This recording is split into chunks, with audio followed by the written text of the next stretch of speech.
Diga assim comigo: Senhor Jesus, nesta noite, faz assim, ó, eu abro o meu coração para receber a tua palavra. Em nome de Jesus. Amém. Igreja,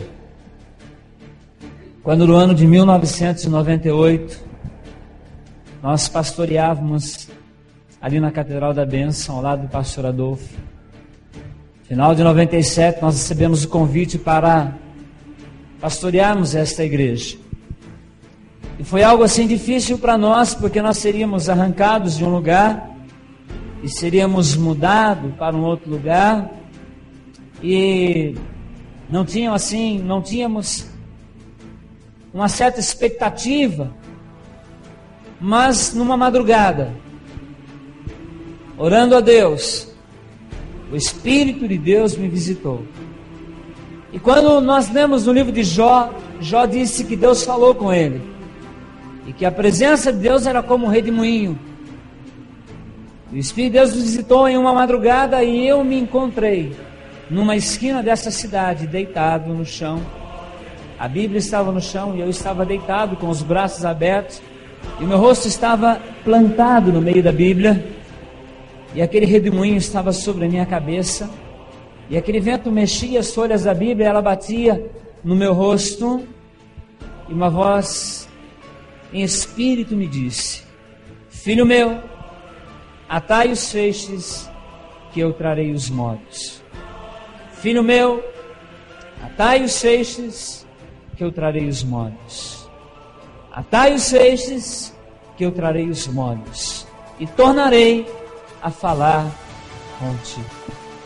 Deus estava falando acerca de que, se nós semeássemos, certamente, se nós trabalhássemos, certamente, Deus traria os feixes, Deus traria os modos, Deus traria os frutos daquela semeadura, traria até a casa dele, para que fossem abençoados. E nós estamos aqui hoje, estamos num culto que foi denominado assim, o culto da colheita. Nós aceitamos a proposta de Deus, e Deus tem cumprido a sua parte, como Ele sempre faz. Porém, nessa noite estamos aqui reunidos para adorar a Deus, adorá-lo na beleza da tua santidade.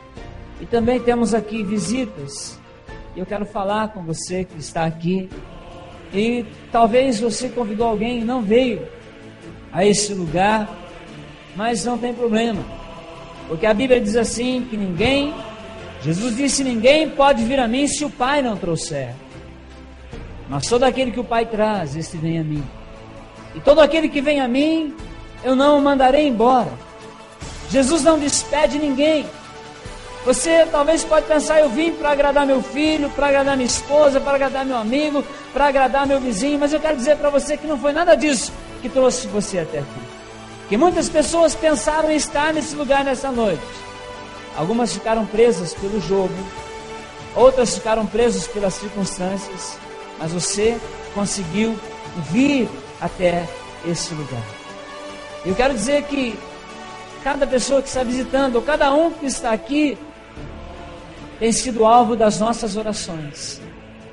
Nós temos orado por vocês há cerca de um mês. Temos orado por vocês, e talvez alguns de vocês experimentaram, ou têm experimentado nesses dias, às vezes, algumas lutas, algumas dificuldades, enfrentado batalhas até estranhas, talvez na área familiar, talvez na área financeira, talvez na área espiritual, talvez assim uma insegurança, um medo, mas queremos dizer que nós estivemos reunidos orando e abençoando a vida de vocês, assim como um dia Jesus disse para Pedro, Pedro, Satanás pediu para se andar, para lutar com você, mas não tenha medo, porque eu roguei ao Pai, eu orei por você, e certamente Deus tem um propósito em sua vida, Deus tem um plano na sua vida, como Deus também tem um plano na minha vida. E eu quero responder que em nossas orações e algo sempre esteve a vitória de todos vocês. E tudo isso que estamos vendo aqui, talvez você na quinta, na sexta, a pastora trabalhou o dia todo, algumas pessoas ajudaram, e ela preparou esses textos com sementes, com flores. Nós fomos comprar essa parreira, esses frutos que estão aqui. Aqui estamos vendo um derramar de azeite, que é a unção de Deus sobre a semente. Aqui estão os frutos, as flores, o pão. Aqui tem uma rede com muitos peixes. Jesus disse: o reino de Deus é semelhante a um pescador que, lançando a sua rede, atira. E vem muitos peixes, mas ele separa. Então, Pedro, quando pescou, Jesus disse: um dia você será pescador de homens.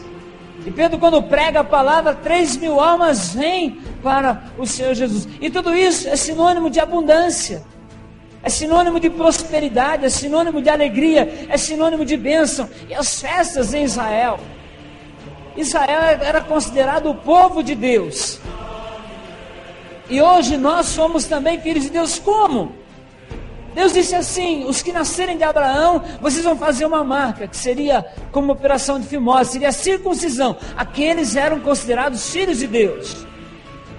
Mas lá no livro de João, capítulo 1, verso 11 e 12, disse que ele veio para o que era seu.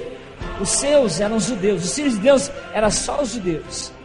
Mas os seus não o receberam, o rejeitaram, o crucificaram. No verso 12 diz assim: mas a todos quanto o receberem, deu-lhes o poder de se tornarem filhos de Deus. Se com o coração credes que Jesus Cristo é o Senhor, e com a tua boca confessá-lo, então serás salvo. Então, quando levantamos nossa mão, cremos com o coração, recebemos Jesus em nossa vida, nos tornamos filhos de Deus.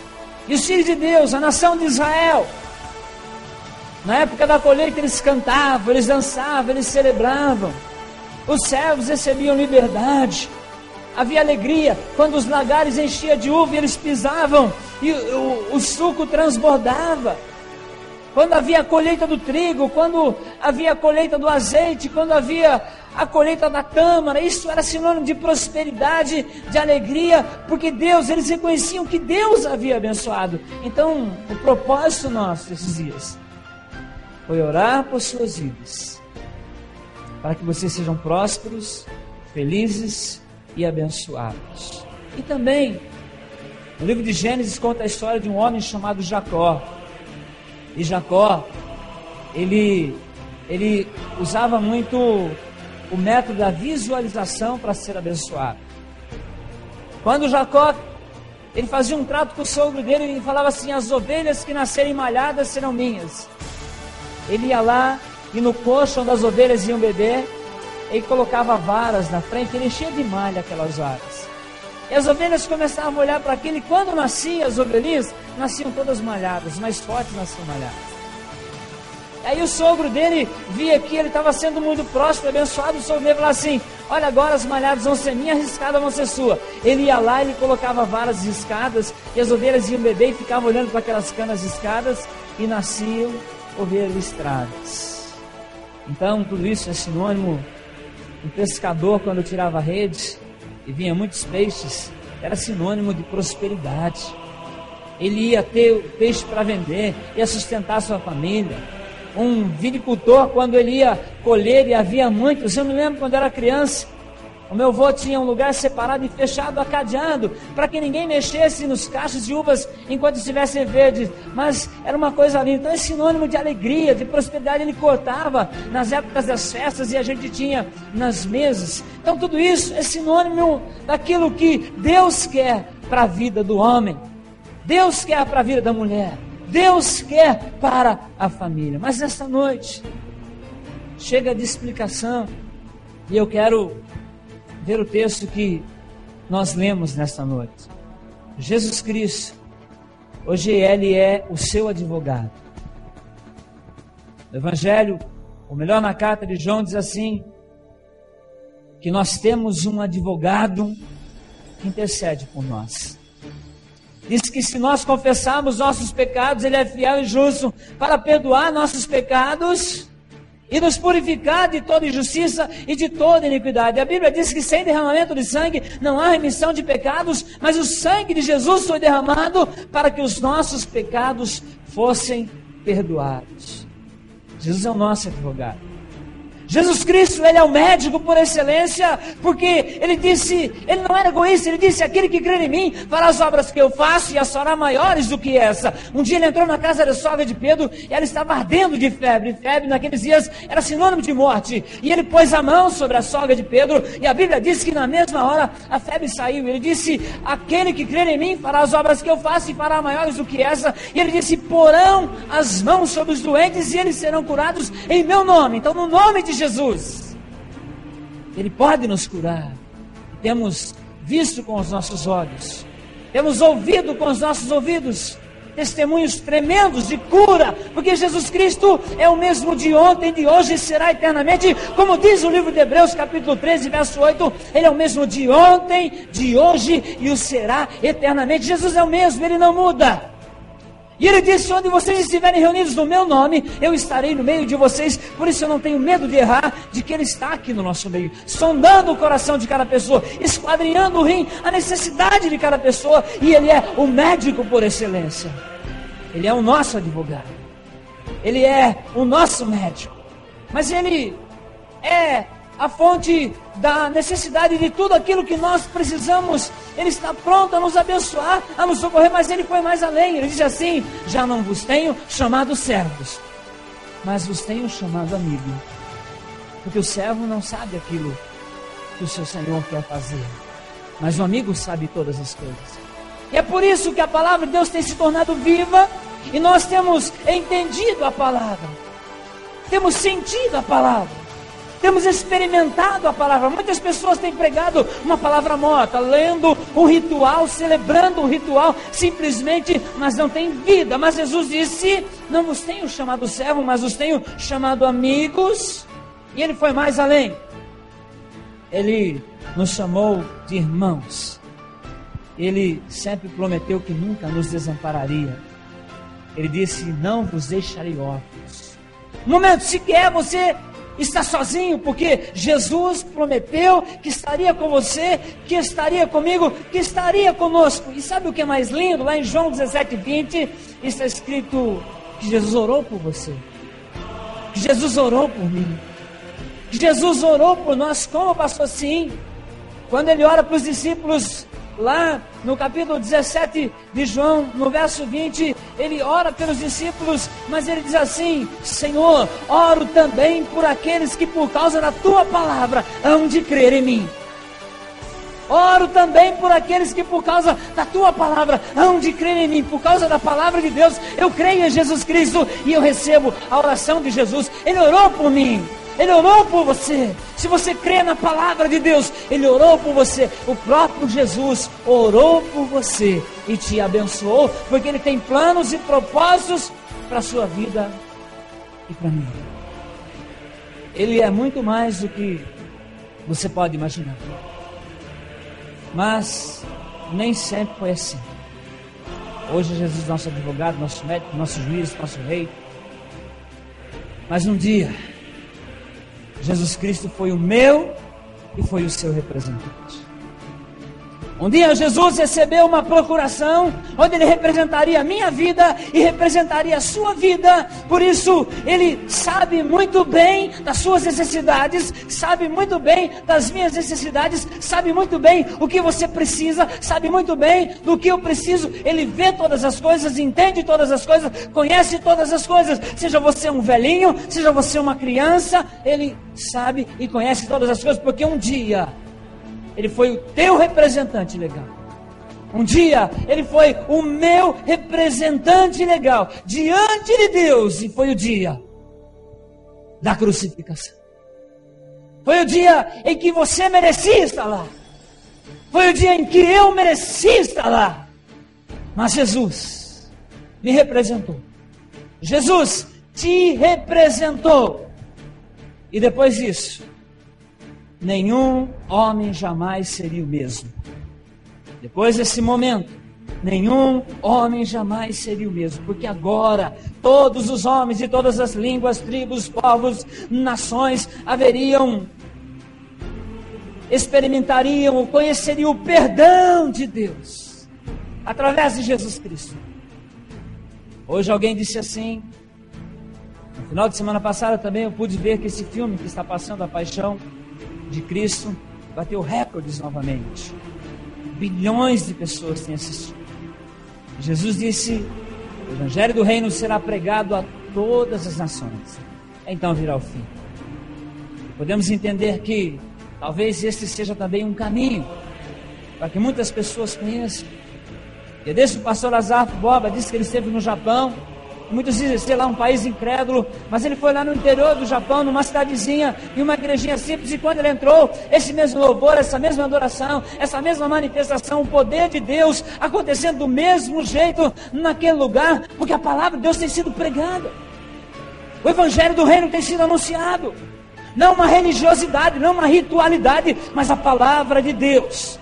Religião, o mundo está intoxicado de religião, mas a palavra de Deus apresentando que o homem deve ter somente um Deus, somente um Senhor. A vida eterna é essa, que creio em Ti como único Deus e em Seu Filho Jesus Cristo como único, suficiente Salvador. A salvação é esta. Maria disse: a minha alma engrandece ao Senhor, meu espírito se alegra em Deus, o meu Salvador. Pedro disse: debaixo desse céu, em cima dessa terra, Atos 4,12, não há outro nome dado entre os homens pelo qual possamos ser salvos, a não ser o nome de Jesus. Paulo, quando escreve a Timóteo, ele disse: Timóteo, só há um mediador entre Deus e os homens, Jesus Cristo feito homem. Se você for na tumba de Buda, você vai encontrar os ossos de Buda. Se você for na tumba de Davi, você vai encontrar os ossos de Davi. Se você for lá em Roma ou em Constantinopla, se você for lá, Constantino conseguiu pegar os ossos de todos os discípulos e enterrar, e lá estão os santos apóstolos enterrados, os ossos. Mas se você for no sepulcro do Senhor Jesus Cristo, a tumba está vazia, porque Ele ressuscitou, Ele é vivo e Ele tem todo o poder no céu e na terra, e só há um nome que pode garantir a nossa salvação. Não estou querendo te enrolar, não estou querendo te enganar, não estou querendo chamar você para uma religião, mas está na hora da humanidade, dos homens ouvirem a palavra de Deus e reconhecer o senhorio de Jesus em sua vida. E por causa daquele momento, por causa da crucificação, nunca mais a terra nem os homens foram os mesmos. Quando o homem pecou, a terra produziu espinhos e abrolhos. Espinho é sinônimo de maldição. A maldição da terra precisava ser tirada. Jesus pegou o espinho e colocou sobre a tua cabeça, tirando a maldição da terra, a tornando bendita em Jesus Cristo. A terra se tornou bendita. E nós, em Jesus Cristo, nos tornamos filhos de Deus. Somos criatura. A Bíblia diz, Marcos capítulo 16, verso 15, ide por todo mundo, pregai o evangelho a toda criatura. Quem crê, ou batizado, será salvo. Quem não crer será condenado. Esses sinais acompanharão os que crerem. Em meu nome expulsarão demônios, falarão novas línguas, porão as mãos sobre os doentes, eles serão curados. Pisarem em serpente, tem o mal os acontecerá. Esses sinais sempre acompanharam uma igreja e têm acompanhado nos dias de hoje. E é no nome de Jesus. Há uma pessoa endemoniada, sai em nome de Jesus. Não precisa espancá-la, sai em nome de Jesus, o demônio sai. Não precisa dar óleo ungido para ela beber, não precisa amarrá-la, é no nome de Jesus. E deve ser pregado o evangelho, e os sinais acompanham. Quando os discípulos começaram a pregar, Pedro e João chegam no templo chamado Formosa, tinha um paralítico na porta, e o paralítico disse para Pedro: me dá uma esmola. E Pedro disse: eu não tenho prata, eu não tenho ouro, o que eu tenho eu te dou. Em nome de Jesus Cristo, levanta. O paralítico levantou. Pedro chega na casa de Enéas. Enéas estava 8 anos em uma cama. Pedro não tinha nada. Pedro disse: Enéas, Jesus Cristo te dá saúde. Enéas sentou e levantou.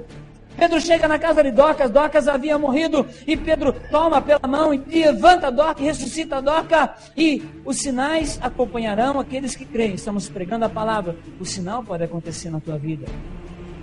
Hoje há muitas religiões pregando simplesmente a teoria da prosperidade. Vem para a igreja, você vai ficar rico.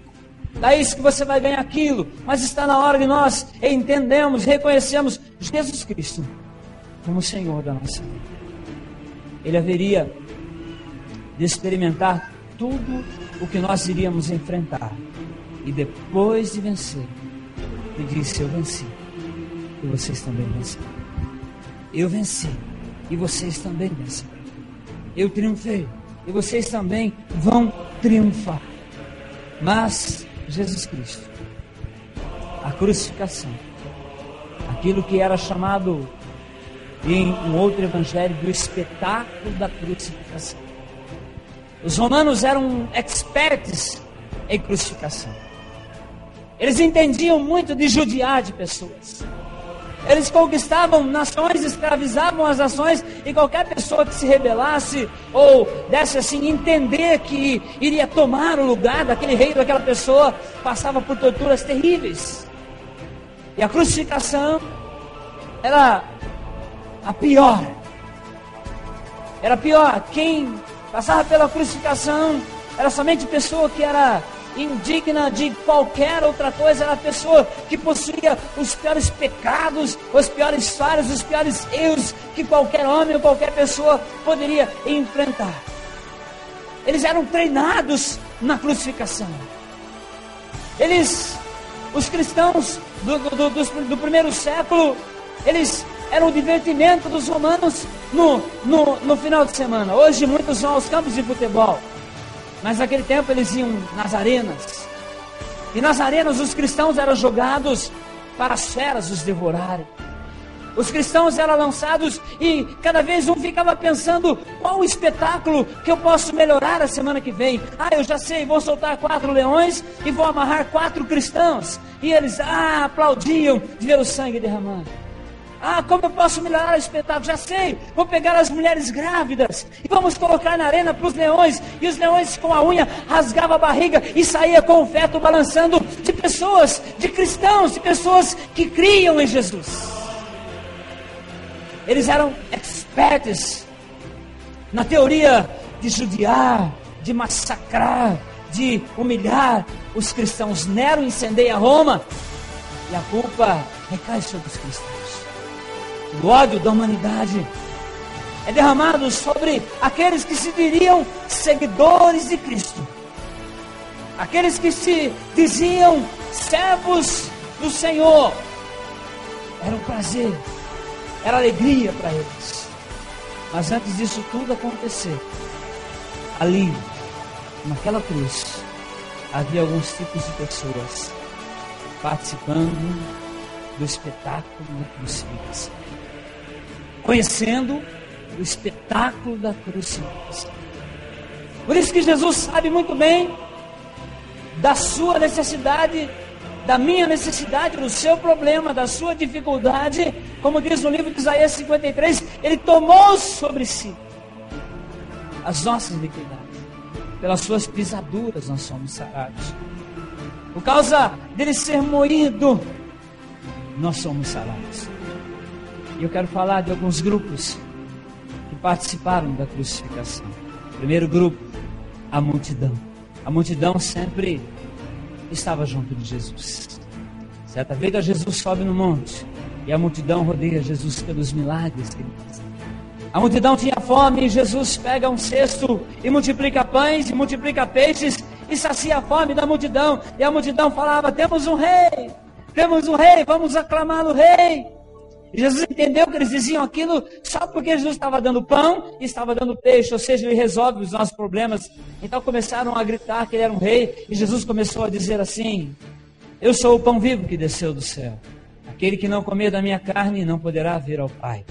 Então um começou a olhar para o outro e dizer: este está louco? E começaram a abandonar Jesus. As pessoas que vêm a Jesus só por causa daquilo que ele faz, mais cedo ou mais tarde vão abandonar. As pessoas que vêm para Jesus somente para receber uma cura, receber um milagre, receber uma bênção, mais cedo ou mais tarde vão abandoná-lo. Porque o diabo também, ele engana as pessoas, e muitas pessoas vão ser seduzidas. Pessoas que se vendem fácil. E a multidão Então sai um a um e vai embora. E Jesus, quando abre os olhos, ele vê que só estavam os discípulos. Ele fala para os discípulos: vocês não querem ir também? E os discípulos respondem: para onde iremos nós? Somente tu tens palavra de vida eterna. A multidão sempre estava rodeando Jesus. Certa feita Jesus estava tão cansado que ele se escondeu. Mas quando ele desceu o monte, a multidão já o aguardava. Um leproso o aguardava ao pé do monte. Certa feita Jesus disse para os discípulos: entre no barco, atravesse do outro lado. E ele subiu ao monte orar. Quando chega do outro lado, já as pessoas estavam esperando Jesus. Sempre a multidão esteve junto dele. A Bíblia fala que a multidão ia lá assistir apedrejamentos, e estavam analisando e vendo Jesus estava fazendo. Sempre eles estavam perto de Jesus. Quando ele está entrando na cidade de Jerusalém, a multidão pega ramos, palmas, e aclamam e dizem: bendito que vem em nome do Senhor, hosana nas alturas. E aclamam ao Senhor como rei, cumprindo a profecia do profeta Zacarias, montado em um jumentinho. Ele entra pela cidade e a multidão aclama Jesus, a multidão aplaude, a multidão gritava. E alguém diz assim: diga para eles pararem com esse barulho. Mas Jesus diz assim: se esses se calarem, as pedras clamarão. Porque se os homens não quiserem servir a Deus, certamente Deus levantará aqueles que o servirão e que o adorarão. A natureza, tudo adora a Deus, mas Ele deu para mim, para você, Ele nos deu uma oportunidade. Mas ali na crucificação, a multidão estava ali. Talvez no meio daquela multidão estivessem pessoas que Jesus tivesse ajudado. Talvez no meio daquela multidão tivesse um mudo que não falava e agora gritava: crucifica. Talvez no meio daquela multidão tivesse um paralítico que não andava, mas agora saltava e, seduzido pelo calor da multidão, pelo calor do momento, ou pressionado pelo Império Romano, ou por medo, também gritava: crucifica. Ou seduzido pelos teólogos da época, também gritavam: crucifica, crucifica, crucifica. A multidão estava ali, mas a multidão, aqueles que foram socorridos por Jesus, agora contemplavam o espetáculo da cruz e meneavam a sua cabeça. Se tu és o Filho de Deus, salva-te a ti mesmo. Se tu és o Filho de Deus, desce dessa cruz. Se você é verdadeiramente o Filho de Deus, pode fazer milagre, salva-te a ti mesmo, sai daí. Talvez você possa dizer: ah, pastor, comigo não é assim não. Comigo não vai ser assim não. Mas os homens mudam. Talvez você já esteve lá em cima e as coisas mudaram. E as pessoas que estavam do seu lado, as pessoas que bebiam com você, que comiam com você, que falavam bem de você, elas sumiram todas. Elas encontraram lugares melhores para estar. Elas encontraram pessoas melhores. Talvez eu já tive essa experiência, eu me lembro quando eu tinha muito dinheiro, eu pagava para todos, e quando um dia eu estava passando dificuldade, eu cheguei no lugar, um dos meus melhores amigos olhou para mim e disse assim: pô, cara, você só bebe, você não paga? A multidão que te aplaude hoje, te apedreja amanhã. O homem que passa a mão, o salmista diz assim: aquele que me trai é aquele que come no meu prato, é aquele que vai na minha casa comigo, é aquele que dizia ser o meu melhor amigo. Com certeza você deve ter percebido que aqueles que você mais contava, sem nenhuma explicação, desapareceram. Seus amigos, pessoas que juraram ir com você até a cruz. Sabe? Não dependa da multidão. Há artistas que arrebanharam multidões e se suicidaram por causa da solidão. Há pouco tempo passou lá um homem, o homem do sapato branco, dava ibope no rádio, na televisão, morrendo, sem ter o que comer. Onde está a multidão? Conheci um pastor que abriu uma igreja numa cidade.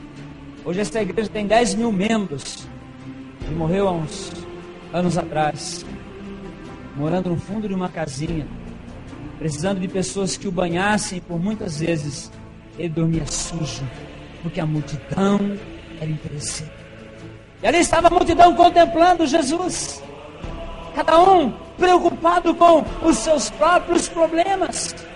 Hoje eu conversei com uma pessoa, estive lá em Araras, na reunião do estado de São Paulo. Eu perguntei de um pastor para uma pessoa, um pastor que foi tirado da sua igreja. E essa pessoa, eu me lembro que era uma pessoa que era assim, braço direito, ele que a nomeou como coordenadora daquela igreja. Eu perguntei, e tal pastor?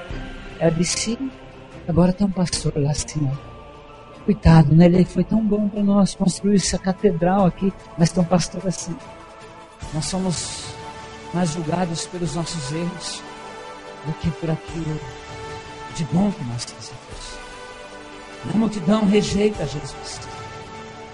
Segundo o grupo de pessoas que estavam ali próximo da crucificação, eram os salteadores. Eram os dois ladrões. E nós sempre costumamos contar a história, um negou, mas o outro recebeu. Mas analisando profundamente essa história, nós vamos ver que ambos estavam egoisticamente pensando em si mesmo. O primeiro pediu um sinal, falava, se tu és o Cristo, desce daí, salva-te e salva a mim também. Se você pode fazer alguma coisa, faz. E todo mundo fala, esse era o ladrão mau. E o outro era o bom, mas o bom não estava pensando em Jesus não. O bom estava falando, lembra de mim. Lembra de mim quando entrares no teu reino. Ele estava pensando nele. Ele não estava pensando em Jesus. Ele estava exercendo a natureza humana, a natureza eu, a natureza egoísta, que todos nós, carne, pecadores, temos, somos todos maus. Jesus disse, vocês são maus. Mas mesmo assim, aquele ladrão, ele, em momento sequer, ele pensa, ou está interessado na dor de Jesus. Sabe qual dor que dói mais, querido?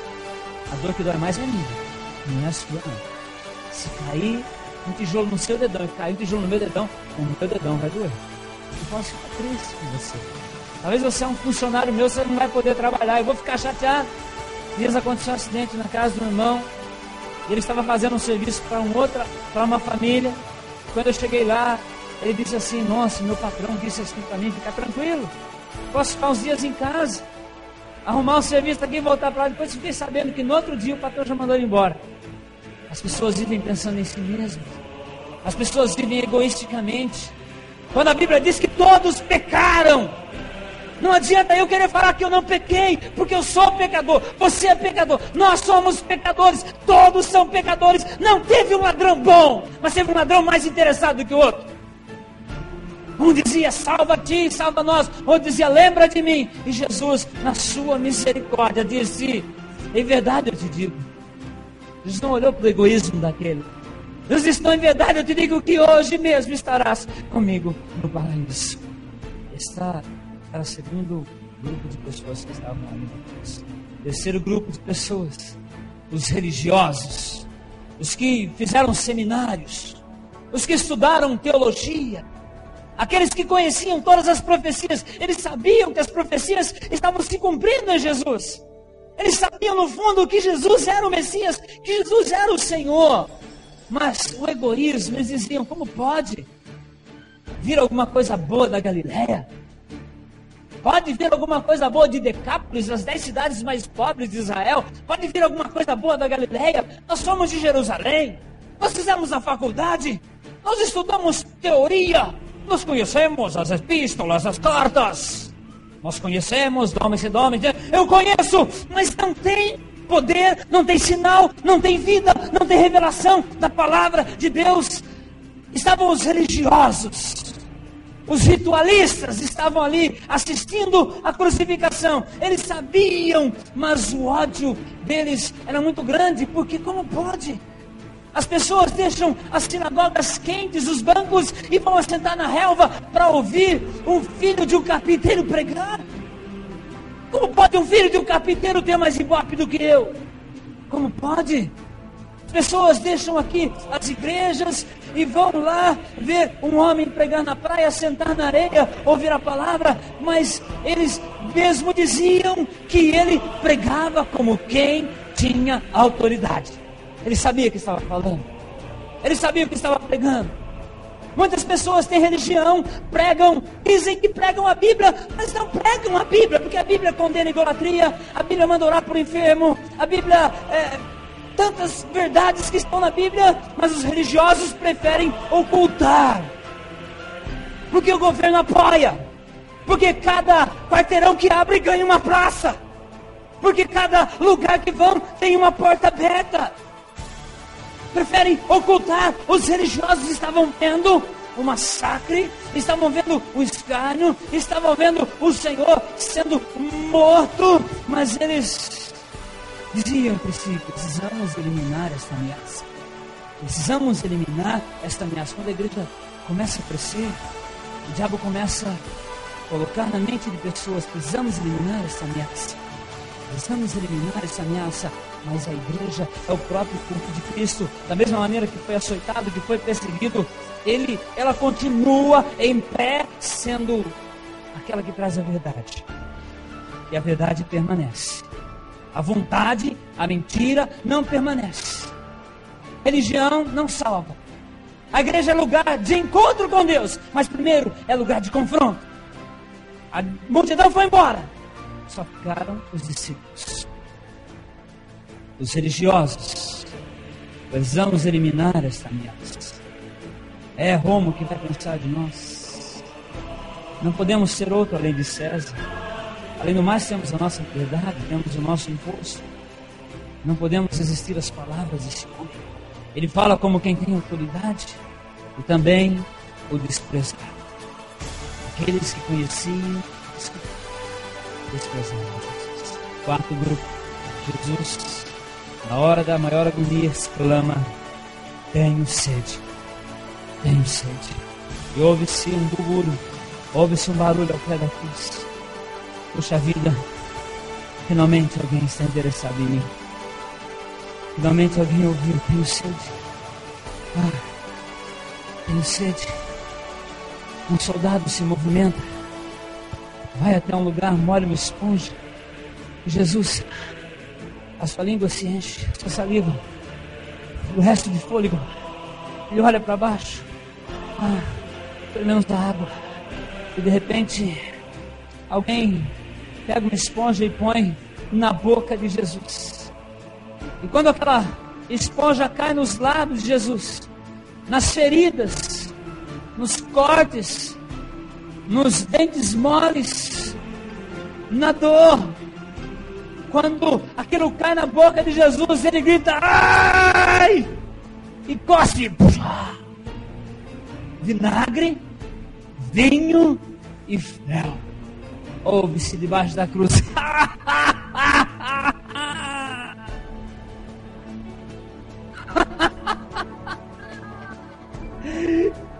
Enganamos aquele que disse ser o rei. Os soldados também o abandonaram.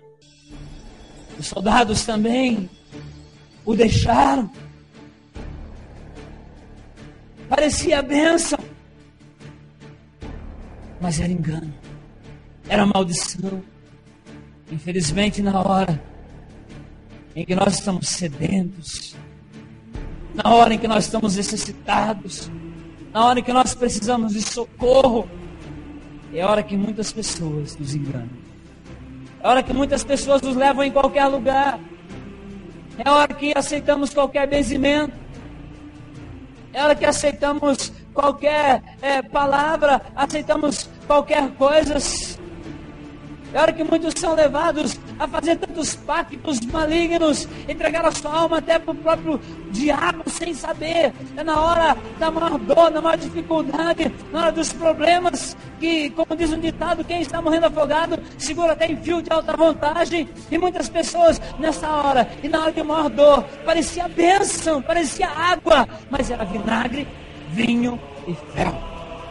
É a hora que muitos de nós somos enganados. Por isso Jesus disse: eu sou a verdade. Por isso nós precisamos conhecer a verdade. Por isso nós precisamos conhecer Jesus.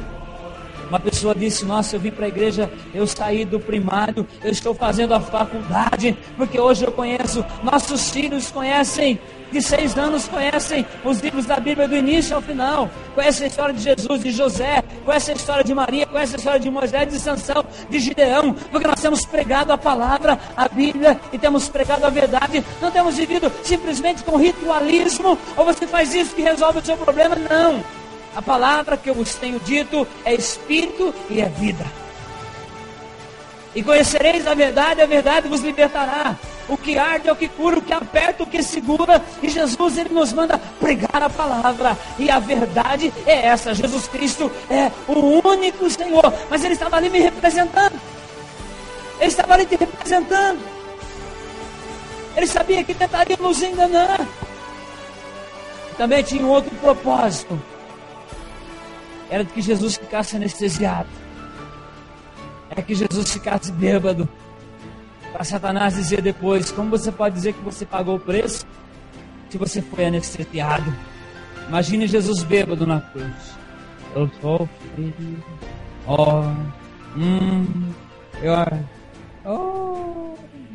Ele não quis ser anestesiado. Ele quis pagar o preço, porque ele estava representando você, porque ele estava representando a mim, porque ele estava representando todos os pecadores de toda a humanidade. Ele estava ali representando. Todos desampararam Jesus. Mas Jesus conhecia uma fonte segura. Jesus sabia onde se refugiar. Jesus, quando ele pregava, ele dizia: eu e o Pai somos um. Dizia: o que eu tenho vos dito é aquilo que ele tem me falado. Jesus disse assim: eu sempre andei com ele. Todas as portas se fecharam, todos desampararam, mas havia uma esperança. Aquele que, quando Jesus foi batizado no Jordão por João Batista, abriu o céu e disse assim: este é meu filho amado, e nele eu tenho muito prazer. Esse menino me dá muita alegria. Este é o meu unigênito. Ele esteve comigo na criação, quando nós falamos: eia, façamos o homem a nossa imagem, conforme a nossa semelhança. Eles nunca se separaram, sempre estiveram juntos. Todos rechaçaram, todos rejeitaram. Ninguém, pessoa alguma, nem os soldados, nem os religiosos, nem os líderes, nem a multidão, nem as pessoas que ele havia curado, nem as pessoas que estavam do lado dele, não, por medo, ou por uma maneira ou por outra, todos o rejeitaram. Mas o Pai nunca me desamparou. O Pai sempre esteve comigo. As portas se fecharam e Jesus se lembra da fonte segura. Eu e o Pai somos um. Nós nunca nos separamos. Ele sempre me ouve. Ele me chama de filho amado. E Jesus levanta a cabeça para a porta segura, para a fonte segura. Houve silêncio, expectativa. No reino dos céus, no reino do Espírito, na terra, a natureza silencia. Todos estão prestes a presenciar ou assistir. Os anjos falavam assim: e agora? Será que o Pai responde? E agora? E o Pai incomodado ali no céu. E o Pai também sangrando ali no céu. E o Pai também ali no céu, ansioso por arrancar o seu filho da cruz. Mas quando Jesus levanta a cabeça e quando Jesus procura socorro do Pai, a Bíblia diz que houve trevas. Escureceu tudo. E agora, aquele que nunca o desamparou, ele olha para Jesus, mas ele não vê Jesus. Ele vê sobre Jesus o meu pecado. Ele vê sobre Jesus o seu pecado. E a Bíblia diz que Deus cala. A Bíblia diz que há silêncio. Deus se cala. Pela primeira vez na história da humanidade, da eternidade, Deus sentiu vontade de quebrar a sua palavra. Deus sentiu vontade de voltar atrás. Deus sentiu vontade de agora pegar um pecador. Deus sentiu vontade, mas a palavra de Deus, a palavra dele não pode voltar atrás. Deus não muda. Deus não muda. E há muitas vezes na nossa vida que Deus se cala, porque quando Deus fala, Ele tem compromisso com a sua palavra. Há muitas pessoas: assim diz o Senhor, assim diz o Senhor, você vai viver, a pessoa morre. Assim diz o Senhor, você vai fazer isso e não acontece. Quando Deus fala, Deus tem compromisso com a sua palavra. E Deus havia dito que santo e pecador não pode estar junto. Nunca eles haviam se separado. Nunca. Jesus levanta com as suas últimas forças. Com as suas últimas forças. Ele levanta e quando ele vê o céu fechado, quando ele vê que Deus não responde, nós vemos aqui que ele grita: Eloi, Eloi, lama sabachthani. Ele grita: Deus meu, até o Senhor me desamparou. Onde estás, meu Pai? Deus meu, por que me desamparastes? Naquela hora, uma revolta no céu. Deus, eu não posso fazer nada. E a Bíblia diz que um terremoto deixou a terra, relâmpagos repercutiram pelos ares, os sepulcros começaram a se abrir, mortos que já foram purificados começaram a subir e começaram a se levantar, a ressuscitar. Mas Deus não podia tocar no seu filho. Por quê? O meu pecado, o seu pecado, o pecado de toda a humanidade, até o dia em que o Senhor Jesus voltar, estava sobre ele, e aquilo enojava Deus. Deus não podia tocar no seu filho moído, massacrado naquele lugar, mas por isso Deus não pode admitir que tenhamos um outro Senhor, a não ser Jesus Cristo em nosso coração. Não podemos ter uma religião, uma teologia ou uma ritualidade. Temos que crer que Jesus Cristo tem todo o poder, que Ele é Senhor, que Ele é Rei, que Ele cura, que Ele salva, que Ele batiza no Espírito Santo, que Ele... Pela primeira vez os dois se separam. A natureza protesta. O Pai o rejeitou também. A terra protestou. Trevas, relâmpagos, terremotos, santos ressuscitados. O espetáculo da cruz se tornara o caminho da salvação. Jesus, em João 10, diz: eu sou o caminho, eu sou a verdade e eu sou a vida. Não é porque você não fuma, não mata, não bebe, não rouba que você vai ir ao Pai. Não é porque você faz a sua obrigação que você vai ir ao Pai. Nós podemos ir ao Pai se nós aceitarmos o sacrifício da cruz. Nós só podemos ir ao Pai se nós recebemos o Senhor Jesus no nosso coração. Nós só podemos ir ao Pai se passarmos por este caminho.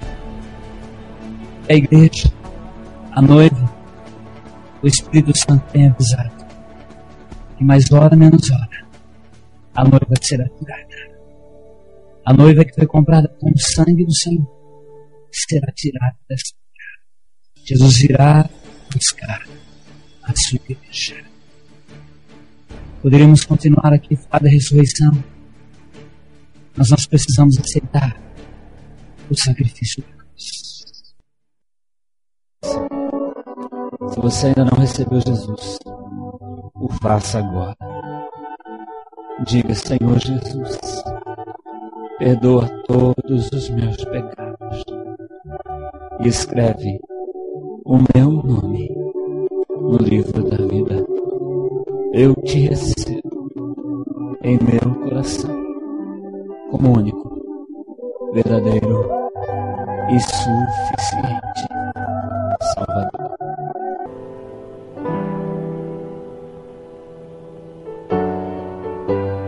Tudo que eu quero está em ti, toda a minha vida eu te entrego, pois não há outro além de ti. Tudo que eu possa conquistar não se compara à tua presença,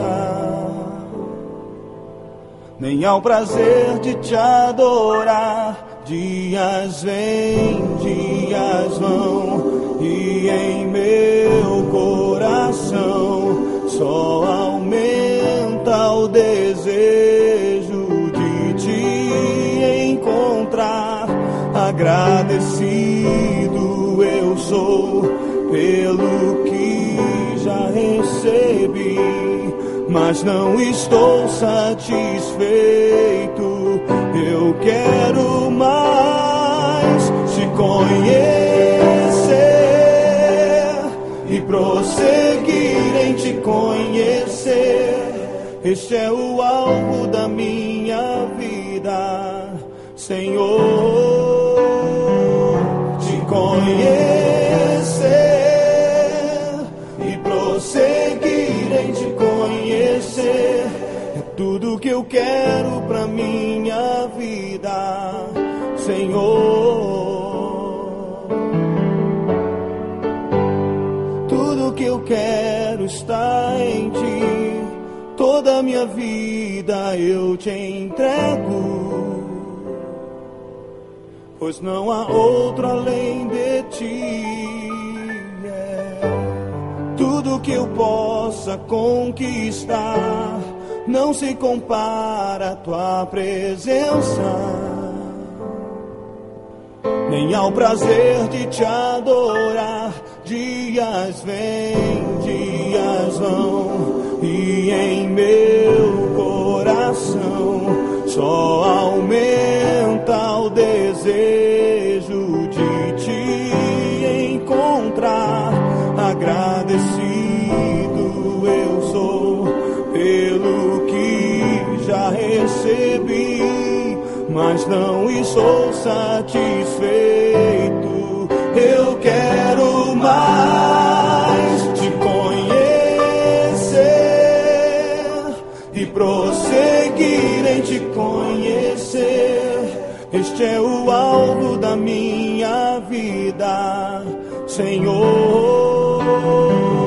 Te conhecer e prosseguir em te conhecer é tudo que eu quero pra minha vida, Senhor.